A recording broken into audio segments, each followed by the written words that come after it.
Well, welcome everyone. If you know how to turn on your video down in the bottom corner, there's a slash through your video. I'd like to see all your faces. We made this, we tailored this Zoom so it could be more like an actual town hall where you see everybody in the room. So I'd really appreciate being able to see all your beautiful faces. And it is wonderful to see so many people engaged here and on this call, wanting to participate in tonight's town hall. We'll concentrate on our attention on the MOC fire evacuation, what worked well and what was a challenge. I want to remind everybody that we're in this together. We're all pointed in the same direction. We all want what's best for Tuolumne County.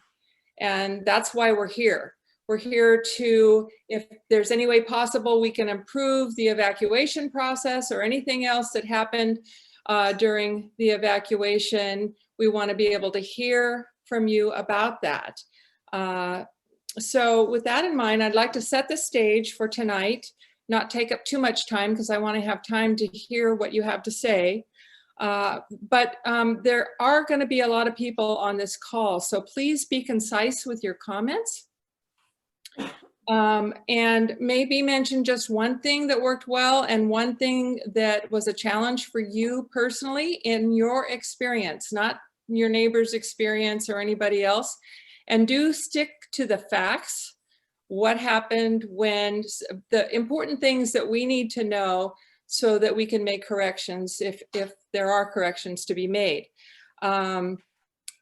When you have spoken, then the next person who speaks, try not to mention the same things that the past speakers mentioned. Try to mention something different, something new, so that we keep the ball rolling. I want as many people to be able to speak here as possible.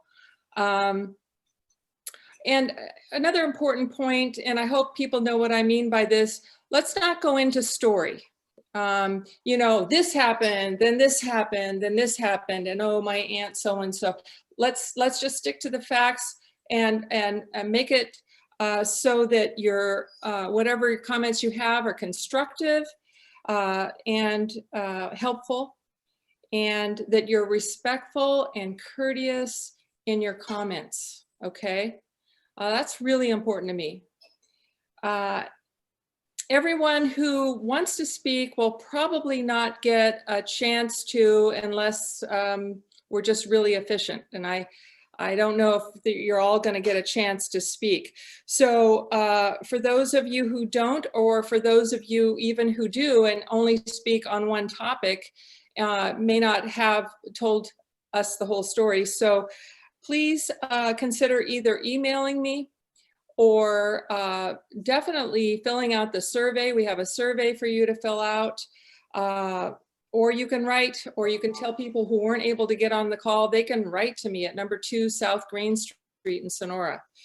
But whether you're able to participate tonight or not and speak publicly, please do fill out that survey. It's going to prove to be very helpful for us.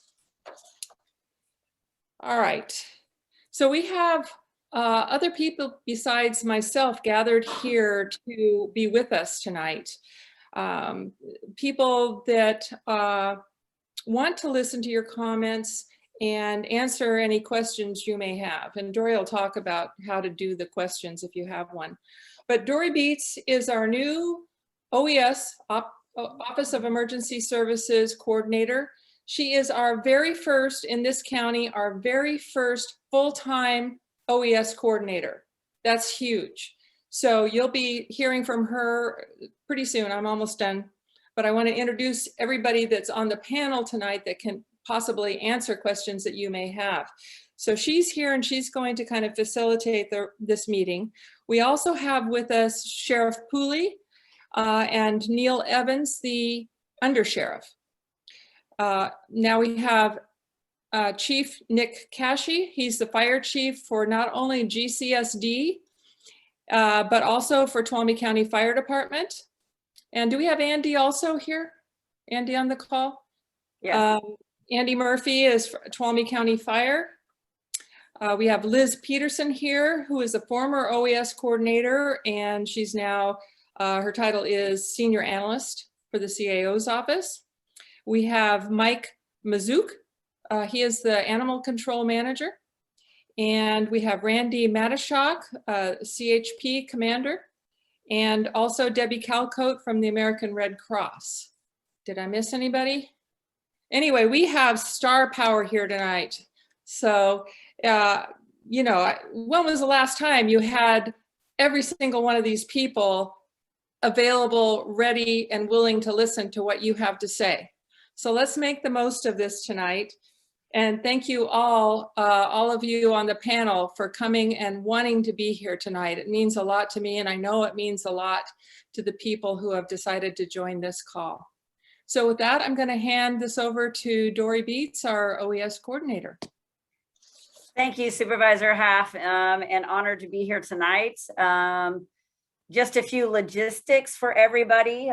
If you can please make sure you are unmuted. I'm going to unmute everyone, but I need you to mute yourself when you're not speaking, and raise your hand as you have a question. Supervisor Half will be calling upon those individuals who have a question. We will also then refer to our panelists to help answer those questions or respond to comments. If you would like to put a question in the chat box, you can do so as well, and we'll either answer it there or we'll bring it up live for you. It's really important if you're not speaking to make sure you mute yourself. Otherwise, we will mute it for you. So please remember that we're just trying to keep the sound, the background sound down so that folks can hear each other and listen to the questions. Also, too, if you can, make sure under the participant list that you rename yourself so we know who we're calling upon. If you choose, I didn't see any, but if you choose for some reason to be anonymous, give us some kind of identifier like Bob123 or something so that we can call upon you if you do have your hand raised so that we can answer the question. Again, we will be trying to answer or respond to comments as much as possible, referring to those panelists that Supervisor Half introduced. There are 3 pop-up polls that we will do throughout the evening. You'll just have a couple minutes to answer those quick polls. We will then display the results of those polls. We'll probably do one kind of in the beginning, one in the middle, and definitely one at the end. And then we will put in the chat box. We already put in Supervisor Half's email address, but we will be putting in the survey link. Those of you who have already responded, but we encourage and anticipate additional responses to that survey monkey that we issued as a part of the flyer. So we'll put that in there as well as some other additional contact information as we get down to the end of our meeting. So with that, unless there's any questions about how we're going to operate, I think Supervisor Half, we can begin. So I'm looking for either a physical raised hand or the raised hand symbol on your little Hollywood squares box. That's what I call them. And we have Keith Martin who would like to speak. Can you unmute him, please? Yeah. Yep, so Keith, we're asking you to unmute. So when you see that, make sure you unmute. Bottom left-hand corner. Oh, there we go. Okay, it finally unmuted. I assume you can hear me? Yes. Yes. Yes. I have a lot of questions, but I'll just ask one. When the order came out to evacuate, and we had to decide how we were going to evacuate and what was available as far as facilities, and it was very vague as to where we could go. Initially, it looked like it would not be possible to get to Sonora from Groveland, which is where we live. And so the other option was to go to Mariposa. But something that in current circumstances that we're worried about is how, when we did evacuate, how would COVID-19 procedures protect us wherever we evacuated to? I was envisaging being in a large hall with a bunch of bunk beds, with a bunch of people that were not socially spaced and everybody's stressed out. It would help if in the future, especially now that we're dealing with this crisis, if in advance there is some guidelines or some information given that, hey, the next time that there's going to be an evacuation, this is how we're going to handle the various different options, and this is how we're going to deal with the COVID-19 issues, that you're confident that if you do evacuate, you're not actually potentially walking into a worse situation than what you're trying to get away from. Thank you. Thank you. Thank you, Keith. Sheriff Pulley or Chief Cashy, anyone want to provide a comment or response? Nick, do you want to go or you want me to go? Am I okay? Okay, so when we do the initial evacuation orders, we identify a location. In this case, initially it was in Mariposa at their fairgrounds because of the Priest grade being closed. Later, it was actually the Sonora Fairgrounds. We simply direct you to that location, and then the Red Cross, who sets up the actual evacuation location, would then set forth those parameters. But I will tell you that I think early on there was some confusion to that. It's the first time we evacuated, obviously, in a COVID era, to the point they almost didn't want folks to go there in fear of all those things that you had said, Keith. But what they did is they started issuing out vouchers for hotel rooms so we could keep family bubbles separated. So it took a little bit of time, but they quickly came up with some logistical answers to all your questions. You know, when we do the evacuation, I hate to say it, that's not my concern. My concern is making sure that everybody's notified. I don't mean to be dismissive by any stretch of the imagination, because I know it's important to you, but we're focusing on a different area. The Red Cross would focus on that. Are they on this call, Dory? Yes. Yeah, Debbie. Maybe they can answer. Yeah, Debbie, if you want to join in, that would be awesome. Sure. So during the COVID environment, our sheltering techniques have changed drastically. And when everyone was showing up at the fairgrounds, we had them line up in their vehicles. And in which case we had volunteers going to the vehicles, handing them a personal kit. In that personal kit was a face shield, a Tempadot, which they held to their forehead. We registered what the temperature read. Then they went and parked their vehicle and the number was placed on their car, in which case another volunteer went out, took their information, and then back inside the facility, we were calling hotels, actually registering them into hotels and then guiding them out to the hotel that they would go into. We tried very hard to make sure that nobody stayed inside the facility. It was registration and then getting them off to a hotel. Our number one goal is not to have a congregate shelter. It is strictly non-congregate sheltering, which is get their information and get them off to a hotel so that there is no gathering, keeping them in their vehicles at all times so that there is no interaction among people, and get them as quickly as possible to a hotel.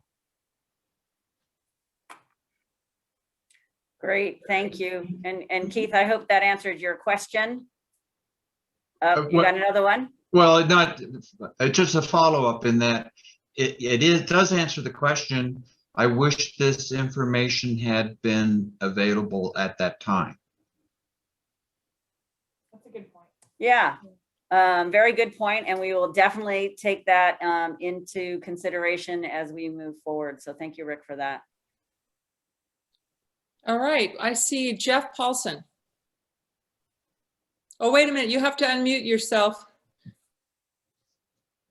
And then we also There we have go. Byron and Janice too after that. Okay. Yeah. Okay. Well, Supervisor Haas, I would like to thank you, first of all, for campaigning, second, for getting elected, and third, I really appreciate your background in OES and with the county government. In another life, I founded the City of Palo Alto Office of Emergency Services, and this is really for Sheriff Cooley, and that is we actually did a functional exercise where we evacuated 182 homes into a high school auditorium on a Saturday afternoon. Unprecedented, according to state OES. And what came out of our after action report was that when our patrol cars drove through the neighborhood delivering the message, people said it would really help if the patrol car stopped, delivered the entire message over the loudspeaker, and then drove and then stopped again to deliver the whole message. Otherwise, all you heard was now, you know, and you wouldn't hear the whole message. So that was something that came out of this exercise that I think would prove to be very useful in the future. Jeff, do you think that would work well in our mountainous region? I do. I was there that night. I heard the loudspeaker, and all I heard was now. But I was all ready to evacuate. We were hitched up and ready to go. But again, I think it would work because even with echoes and things like that, if you just hear part of a message, it's sometimes more difficult than hearing a faint message. So Jeff, point well taken. Typically, when we do evacuation notices, we try to do a number of layers, be it reverse 911, radio, social media, all those things. But really, with all those things, we try to hit 100%, but we know we're never going to. The only way I can guarantee 100% that we can do evacuations and make sure everyone's notified is if a uniformed deputy goes door to door. Yeah. When time allots, obviously that's what we want to do. Now, there's been some changes this last year. The state has now authorized the use of what's called the high-low siren. Are people familiar with it? It's big in London or Europe. Those are now being programmed into our sirens. There may be a time when all we can do is drive by with that high-low siren. Hey, get out, get out, get out. It's our message is going to depend on how much time we have to give it to you. And that's why we took all the time we did in this particular, talking about the MOC fire. You know, we talk about, I've heard a few people say, well, it took 18 and a half hours to get everybody out. No, we intentionally notified early to make sure that we would have the proper time. And I think Nick plans on talking about this a little bit later, but when the initial fire broke out, I had a lieutenant, a sergeant, and 3 deputies on shift. That's it, right? So when you talk about the urgency, when the fire quickly got out of hand and it started moving up the hillside, we were doing everything we could just to very, very quickly notify. Later, as it progressed and got to a point where it threatened, Nick, you can help me out with the trigger point on this. I forget the road, but when we hit that location, we sat down with fire. They gave the recommendation based on their resources. Hey, we don't have enough. We don't think we can stop this fire. We don't think we're going to get any more resources. I think at that point, there were so many fires throughout the state that we weren't going to get any resources for fire, nor were we going to get any for law enforcement because those folks were out on those fires as well. And so early on, the notifications were very quick, bang, bang, bang, running up to a door, banging on a door, hey, get out now. But then when we talk about doing PML in Groveland, we really sat down and said, okay, let's look at the ingress and egress. It's the highway, essentially, Priest Gray, for the majority of it. Let's talk about, we got to get more resources into the area. We don't want to wait until tomorrow when the fire could be more unpredictable. Winds could kick up, those types of things, temperatures rise. So we intentionally, and I want to make this very clear, we intentionally did it early so we would have the time to make those notifications. And we did go door to door for the most part throughout this entire event. So Jeff, thank you for your comment. I really appreciate it. I will say that when we talk about doing these evacuations, you know, we did 7 meetings last year. And the one thing I told the community in every one of those meetings, including the one in Groveland, is people are going to be mad at the sheriff when this is all said and done, if we do it right. We want to have you leave early, often. I can live with you folks being mad at me, people being mad at me because I made you leave too early, or maybe you felt like you didn't have to leave. But what I can't live with is somebody dying because we didn't take the action soon enough.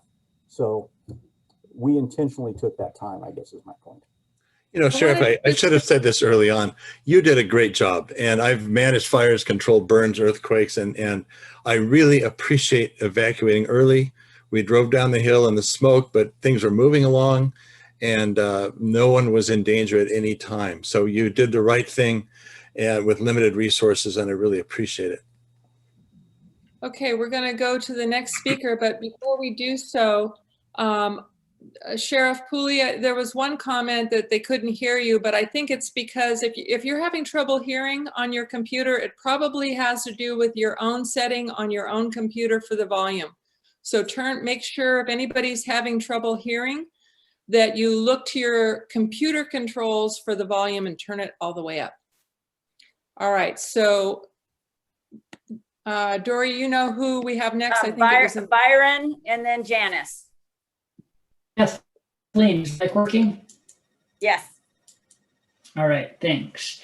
Yeah, so I appreciate everything that Tuolumne County did in terms of protection of our safety. I live up in Pine Mountain Lake and was, very, very immediately switched by the MOC fire. And unfortunately, the MOC fire wasn't an unprecedented, and the Creek fire, all of these fires are effectively our new normal. And if we look at data, we see that areas like Pine Mountain Lake or, other areas in the county as well, Cedar Ridge, are ridiculously unsafe in comparison to the rest of the county. And that's no fault of ours, realistically. That's the era we live in with the fuel loading on the road, etc. But the limited evacuation corridors from Pine Mountain Lake was a really big impact for us. Pine was basically all we had. Once Priest grade was closed, thought it was closed due to information that wasn't necessarily easily accessible. People had a lot of questions about where to go.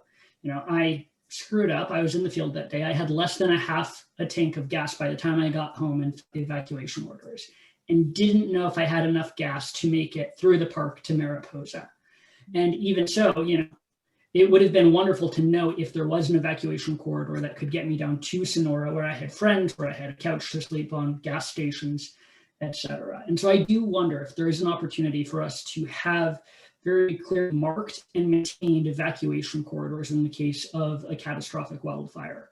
I'm originally from the East Coast, and we have the corridors that will always be plowed, so you can always make it to the hospital, no matter how much snow is around.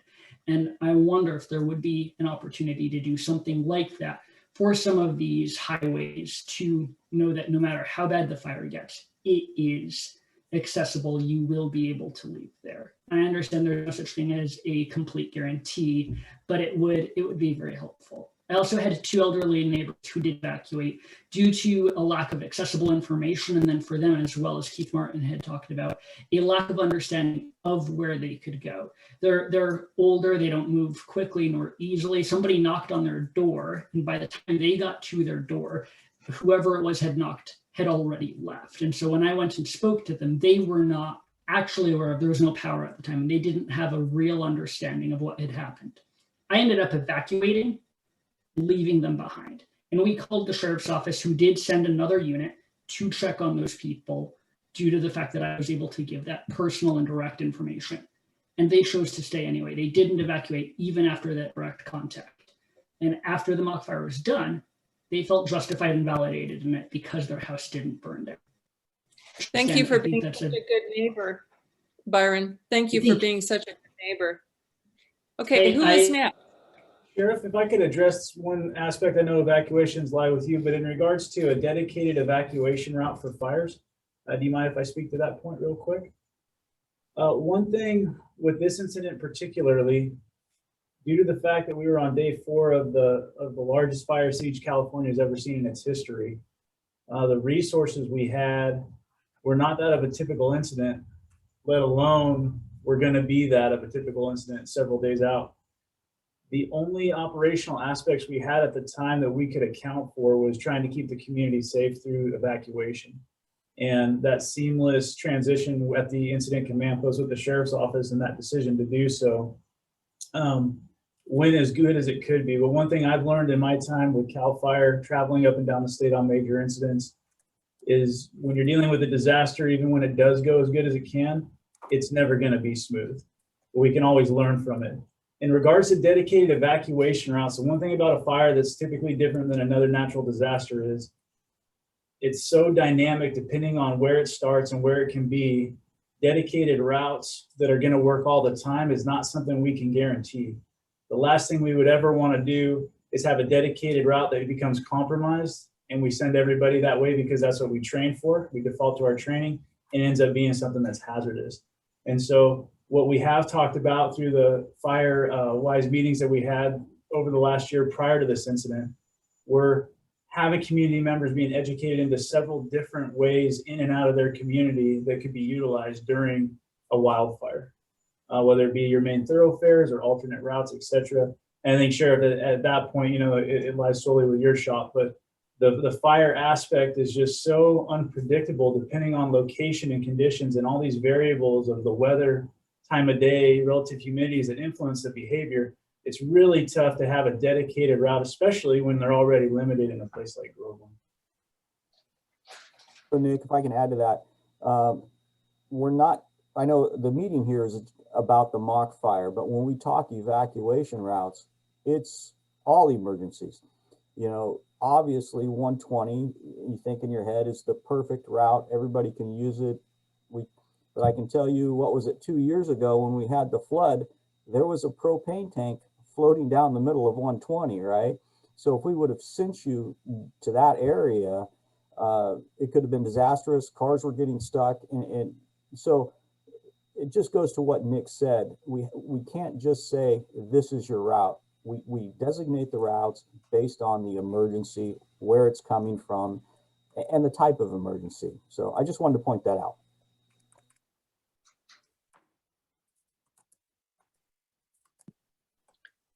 So Janice is next. Correct. Janice, can you unmute yourself, please? Yes, thank you for mentioning that. As a resident of Groveland, I would just like to say that I believe we look to the county for information when an emergency happens. No matter what the emergency is, whether it's the CHP's department or the Red Cross department or the Office of Emergency Services, we look to the county to link everything together and guide the residents on what we're supposed to do. So at the time that those evacuation notices, the warnings came out, we could have been told which routes were open, which we should be taking. And then as those routes closed, we could have been notified, don't go that way, you know, we're calling on friends and neighbors, and how do we get out of here? We're not sure.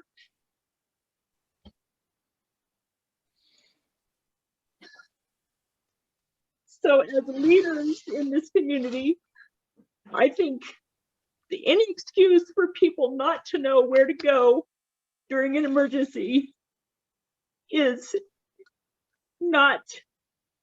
inexcusable. This was our first evacuation. I hope we don't have any more.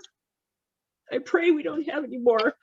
I don't want anybody else to have to go through any kind of feeling of abandonment by anybody that can help us. I'm sorry, I'm upset. I'm in a position of leadership in our little Groveland community. I'm the director for GCSD. a director for GCSD, and I don't feel that the constituents in this end of the county were helped. Thank you. Thank you, Janice. I have a comment from Mr. Campa, and Pete, I'd like you to make this publicly rather than just to me. So can you unmute yourself, and can you talk about a suggestion you have? Well, absolutely. I know that there's a lot of really good experience out there recently, unfortunately, with evacuations, with the major incidents that have occurred over the last several years throughout the state of California. But you know, the district and in addition, the owners association, the Pine Mountain Lake Owners Association, is in a really good position to be able to install equipment if there was an opportunity, Sheriff Pooley, to be able to facilitate these public information systems, be it a combination of a fixed device that provided this alarm that you were talking about, as well as a message that was able to be delivered through fixed property locations. In other words, we've got power and backup generation at 15 sites throughout Pine Mountain Lake, where we could install communication. Well, we have communication equipment, but we could install devices that would be able to work through access from your department to be able to put that message out and keep that message rotating in some manner. You know, of course, we rely on technology to communicate, but these sites are as rock solid as they can be with communication. And if that would be helpful, certainly GCSD through its fire department as well would be interested in participating in any type of technology or fixed system that we could come up with.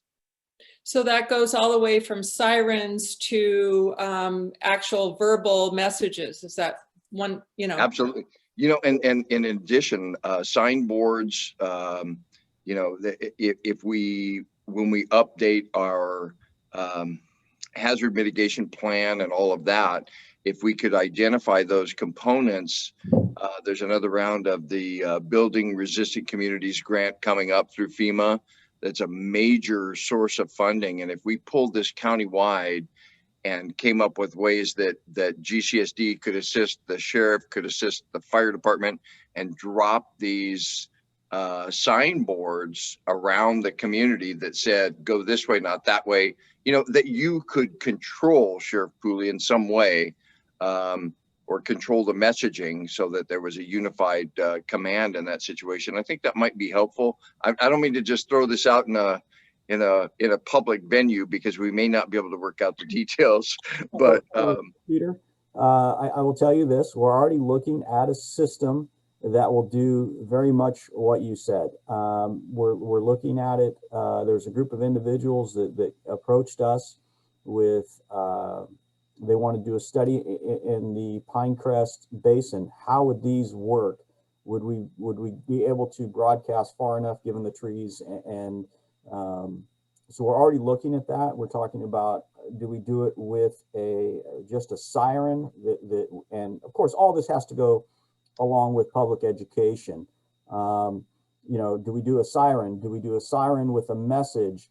How do we coordinate them all, match them all up? I know that in Tuolumne City, they've put their siren, their air horn siren back up. It's working again. Same thing in Twain Harte. So we're working towards that. And since you volunteered, yes, we were going to work together and work on that kind of stuff. We can always expand. Technology is great. You know, Janice, I'm sorry you felt like we abandoned you. That breaks my heart. But, you know, when we talk about the things, communication is always a two-way street. You know, I can sit here and I can tell you that Everbridge, I'm going to go over some stats with you folks. You know, we reach almost 45,000 people on Everbridge. The first night alone, we had 1,000 phone calls. That's about 1/3 of the population up there, roughly, which is fantastic. We love that. You know, my mother lode gave out 36 updates. The radio stations, all three of them gave 112 updates out. But the simple fact is, if we're sending information out and you're not getting it or you're not understanding it, then we're not doing our job. Conversely, if you're not going and getting the information, we're still not communicating. So I think everybody, we can all do better. So I appreciate that. Hey, Kathleen, this is Joe Powell, Pine Mountain Lake. Can I weigh in just quickly? Yeah, you were on my list. I had Cindy Charles, then Joe Powell, then Dan Courtney are the next to speak. So if you can wait until after Cindy, Joe, we'll get to you next. No problem. Supervisor Caff, we also have Leo that can't raise his hand that needs to be added to that list, and Bob Asquith. Yes. Bob, Leo and Bob. Okay.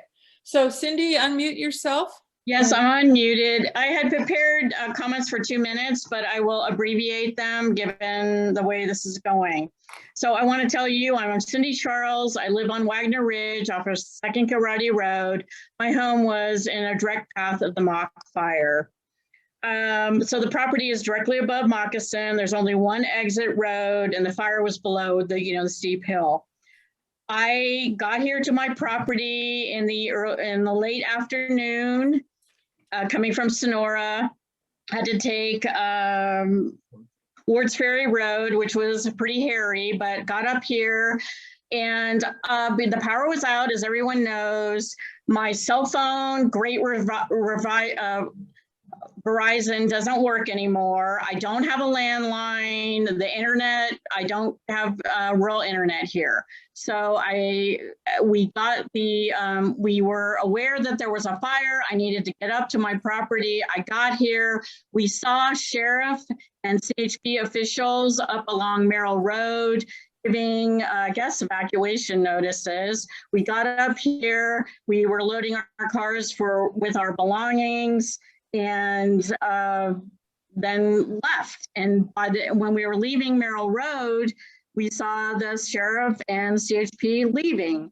So in other words, no one came back all the way here. We had no official notification of evacuation.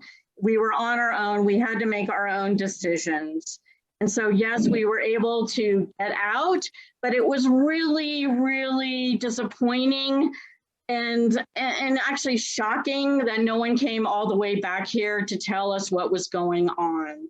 And after I left, I heard from a neighbor that had not evacuated directly across the way, that then people were driving around looking for unoccupied homes to loot. And he scared them off. And, where was the sheriff?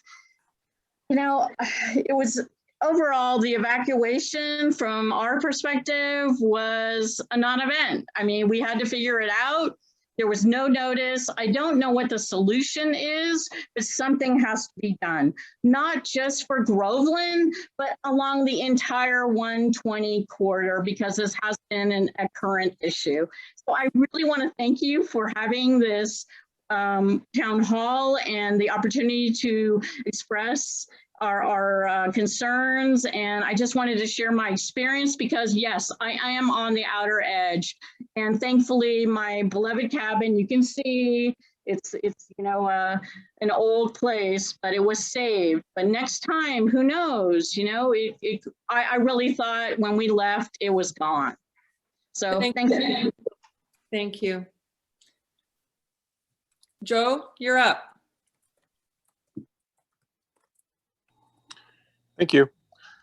Just real quick, I just wanted to touch on what Pete said, Pete Campa, regarding communication.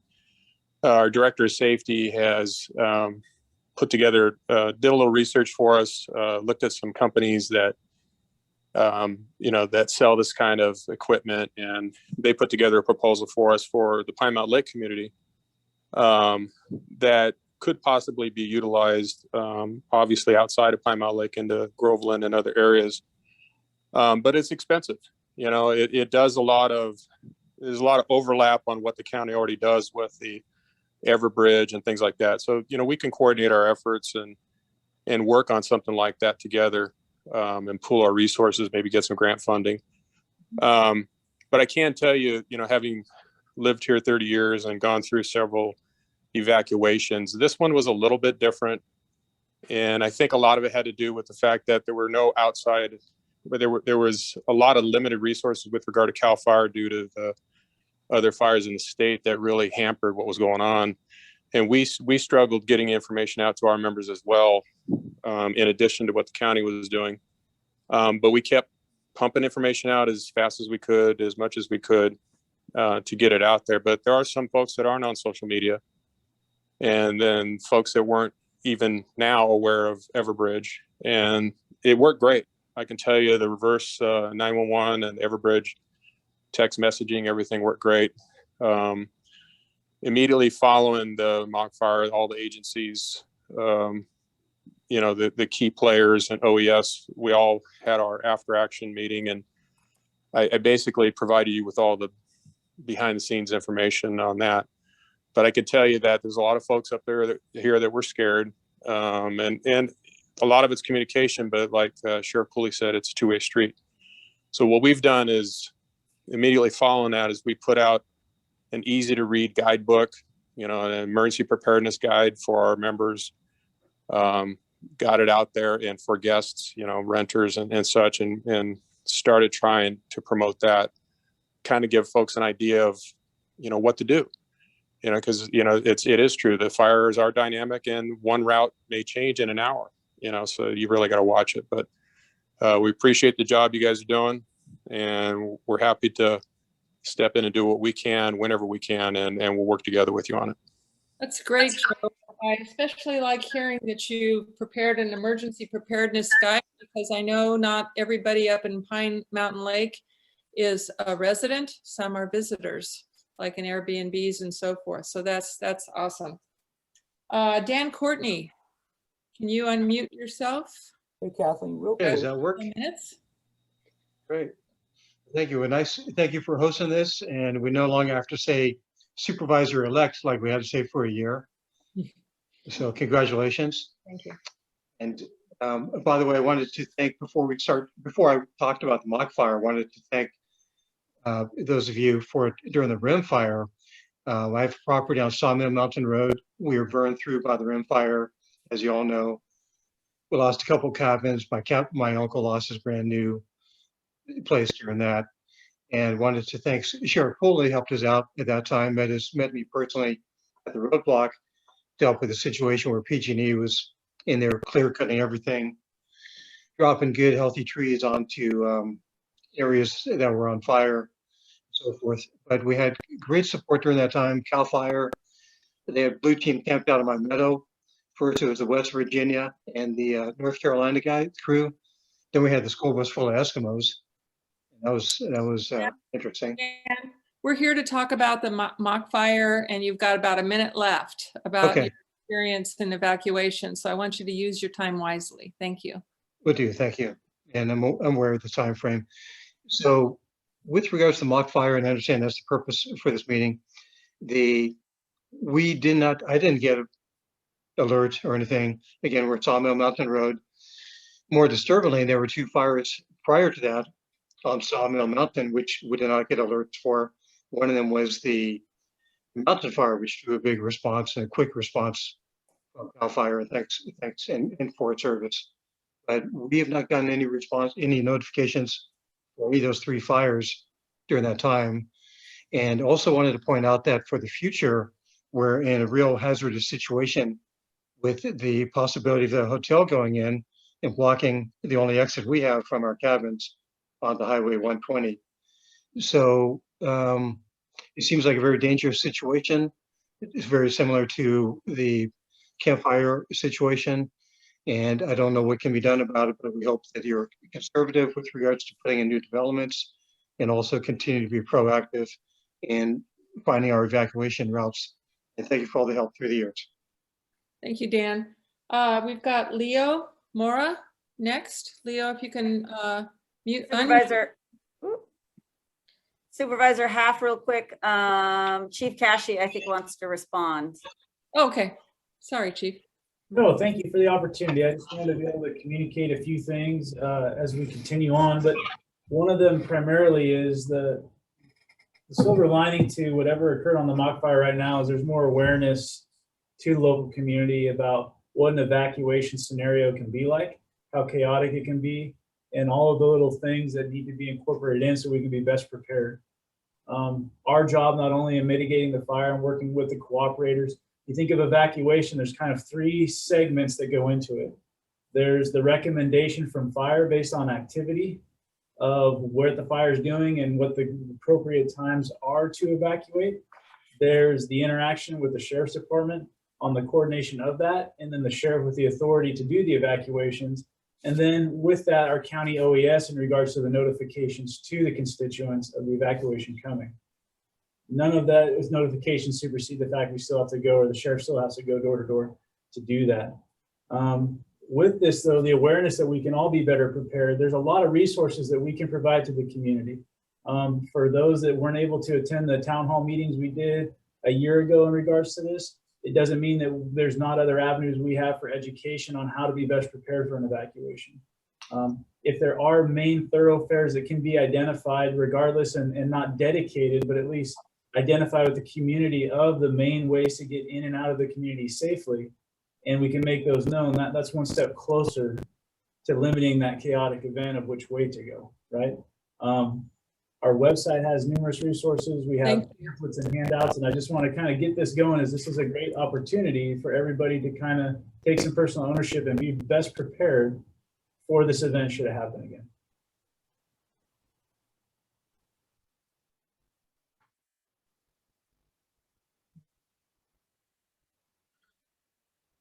Okay, I hope people can hear me. My internet isn't unstable. We can hear you. So if I check out, that's why. Okay. Leo, more. Evening, everybody. Kathleen, I want to say thank you for hosting this. Chief Kasky and Sheriff Wu, thank you for your assistance throughout all this time. I have a couple points I want to bring up. First off, the evening of the fire itself, we were not notified of the impending evacuation. We had prepared ourselves for the evacuation. We were planning to go to bed. My wife called the front gate of Pine Mountain Lake, and when the person answered, pretty well frantically said, "You got to get out now." So that was our first indication that there was something wrong. We had been up by the grade earlier in the afternoon. We realized it was getting bad, so we went ahead and started our evacuation preparation. But we were sitting in our homes fat, dumb, and happy. So that was the first indication, is when we called the front gate and they said, get out now. The second thing I'd like to point out to you, Chief, is when you were talking about evacuation rooms, I agree that every situation is different. It's weather dependent, fire dependent. Like you said, there's a lot of variables that you can't count on. However, we both come from the North Country, and up in the North Country, if there's a severe blizzard, you have snow evacuation or snow routes that basically are cleared, and they're used for emergency personnel to get in and out. And if you have to get out yourself, you can use those. You know which roads are cleared. So I think it might behoove everybody if we do have a planned route, evacuation route, and dedicated plan evacuation routes, pre-planned, as well as visibly marked that is a fire evacuation route. That doesn't necessarily mean it's going to be open, because the fire, like you say, is situationally dependent. But I think it would be a good idea where, and as somebody pointed out, that we have people who are staying up here in Airbnbs. They have no clue where they're going.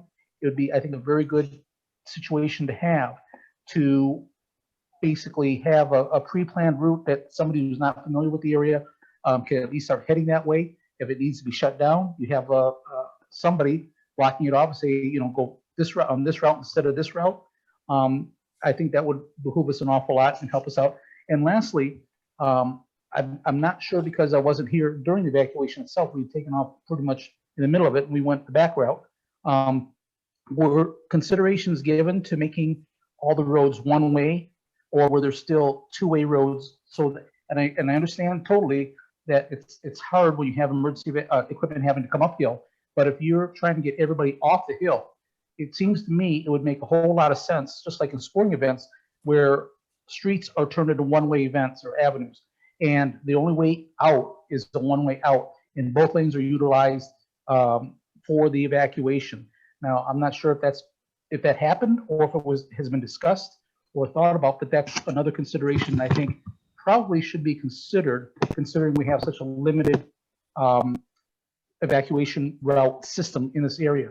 And then one last thing, going back, if I can step back for just 1 second, back to the information. It seems to me that we received more. We have to cut it there. Leo, this goes to, thanks, Kathleen, but it goes. Thank you. Thank you, Leo. Leo, for your information, you can really expound upon the things you want to make clear to us in the survey. So if you haven't already taken it, please do. And we're going to move on to Bob Asquith now. Supervisor, can I? Bob, if you can. Kathleen, can I make a quick comment on that? Yes. So we do think about, do we want to open up the roadway one direction? This particular incident didn't rise to that level. You know, we took the time. We also needed the ingress and egress because we were going up, picking up folks that couldn't drive or elderly folks that needed extra assistance. Deputies were actually going up and picking those folks up and bringing them back down.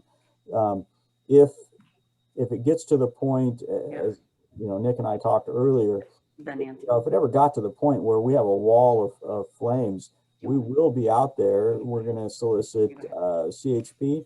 We're going to make that a one-way road, and we're going to just shove everybody down the hill. So yes, we're thinking about that stuff. It's part of our training. It's all the discussions that we have on a regular basis. So thank you. Thank you. Well, I think we have time for one more comment. So Bob, I think you're our last commenter for tonight. And I want to reiterate what I told Leo. Please make sure you go to the survey. It's been, I don't know if everybody has access to seeing it in the chat. But I think Doria will make it clear how to take it in our closing comments so that you can really expound upon some of the things you want to make sure we know. Okay, Bob, you're up. Thank you, Supervisor Haff and Sheriff Pooley and OES Director Dory Beets for doing this, along with the others from CAL FIRE and CHP. I want to address a different topic. It's about communication. My background started with IBM 40 years ago, and it's been designing, writing, developing social media, communication techniques. And I just want to say that this is a different era we live in. One observation that I had during this entire mock fire was that when people couldn't find information from official sources, meaning OES and the sheriff, they went someplace else. That's what people do now that have internet access. And so there was a lot of, frankly, BS that was floating around because people couldn't find the right information. So the challenge for the county and the sheriff is to get information out. I realize it's really resource intensive to get it out when you're in the midst of a fire, but it has to be fast. It has to be very persistent and repeated. Otherwise, people are going to go find something else on their own, and it'll probably be wrong, and it certainly won't be the official one. The other point on the communication is that we have a significant population in Pine Mountain Lake that is, when the power went out, their landline went dead and you couldn't communicate with them unless you banged on the door. And that is a different group with a different problem and a different communication issue that has to be addressed. So another group like that, somebody alluded to earlier, is renters. They don't have a clue what Everbridge is. They don't know how to spell Tuolumne, much less where the sheriff is. And they're up here in hundreds during the summer, and they need to be evacuated somehow as well. So they're issues that I'm willing to help free of any cost or obligation to everybody. But it's just, you got to be persistent and you got to be after this.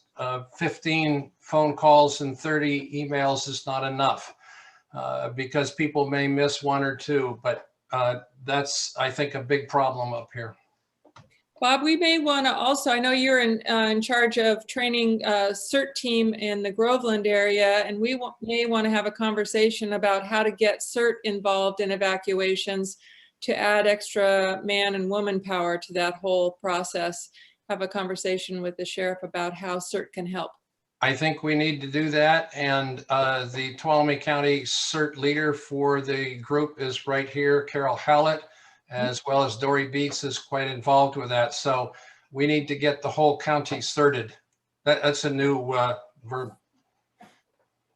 So I wish we had more time. Our time is drawing to a close here. I know, Carol, I know you want to speak. Do you can you, 30 seconds or less? Go ahead. I just want to say that CERT was involved during the MOC fire, and we had teams of people that came in to man this public health phone lines, and we were able to answer hundreds and hundreds of questions. We had lots of people that called in all day long, and we were there to help support the community. There are many ways that CERT can help out, and we will be there to help. Great. Maybe our task will be to get that information out to the public so they know that in the future. So we have closing statements. I want to thank everybody who has participated by being able to speak, and I want to apologize to those who wanted to speak and we just didn't have enough time. I want to keep to our commitment of 1 hour, and I think Dory had some closing statements. Sure. Thank you, Supervisor Half, and for everybody on the call and all of the agencies that were a part. As stated, I am new to this job, but I am very committed to listening and being a part of a solution. I will say that I look forward to working with everybody, and we'll be continuing through our office, the Office of Emergency Services, to support the sheriff and fire, local agencies and volunteer groups. I will ask that we really want to stress the message of personal preparedness. What we are about to embark on this year is everyone's going to need to be personally prepared. That means you, yourself, your family, and your community. Understanding what limitations or capabilities you have, making sure you're ready to go, taking advantage of those resources, Everbridge, making sure that you are following those validated official Facebook pages, whether it's Tuolumne County Sheriff, Tuolumne County Fire, or our OES webpage, making sure that we understand what we can do together as a community. And it's going to take each and every one of us. I ask you also to, the Board of Supervisors recently approved a Fire Safety Advisory Committee. Please speak to Supervisor Half if you're interested in that for her district. Also, there are some other great opportunities volunteering. You can go to our webpage if you want to become a volunteer. You can engage with Groveland, CERT, many other organizations that will be working together to make sure when this event happens again, and it will happen, that we are doing this in a very coordinated manner and we're working together the best we can. Again, together we can prepare ourselves, and together we're going to do this. So I thank you guys all for the opportunity tonight to listen and hear your concerns. Thank you, Dory. And my parting comments are just very simple. I just want to thank you from my heart for engaging with us tonight in this town hall. From the comments that you shared tonight, we're going to incorporate those into a report that if you have filled out the survey and given us your email address, we will send you the results of that survey. We'll try to post it other places, but you'll get your own personal copy. So another reason to fill out that survey, or to send me an email with your experiences where you can actually talk at length, more than 2 minutes. And all of this will help us make improvements to our process when the next evacuation becomes necessary, wherever it is in our county. So thank you again. It looks like we've got a poll that just came up. I'm glad to see that this town hall was helpful to you. And any suggestions you have for another town hall, we'll be having these throughout the year. Feel free to email me. My email address again is khalf@co.tuolumne, spell Tuolumne right, .ca.us. All right. Kathleen, Yes. just real quick, I want to kind of repeat everything you said. Thank you everyone for coming out. Thank you for the feedback. We take it seriously. You know, as we have our meetings and we do our planning, we'll start incorporating some of these things. We're always going to try to do better. Not everything's perfect. We're never going to be perfect, but we can always be better. So I want to thank you guys for taking your time out of your evening, giving us some hard criticism. It's great. I don't take offense to it. I'll take it, and we'll go back and we'll really try to do better. We'll incorporate these comments that Kathleen and the survey into our task force meetings. You know, we did have some logistical issues. I will admit it. But realistically, I think we're all very, very lucky to live in a community where you can get CHP, fire, sheriff, supervisors, OES, the community all involved in having a conversation. We're real lucky that we all get along. I can tell you that all the leaders in fire, the variety of different law enforcement agencies we have in this county, we all get along, we work well together. So we're very lucky to have that. And thank you. Have a great evening. Thank you, Sheriff. All right. Good night, everyone. Thanks to all of you.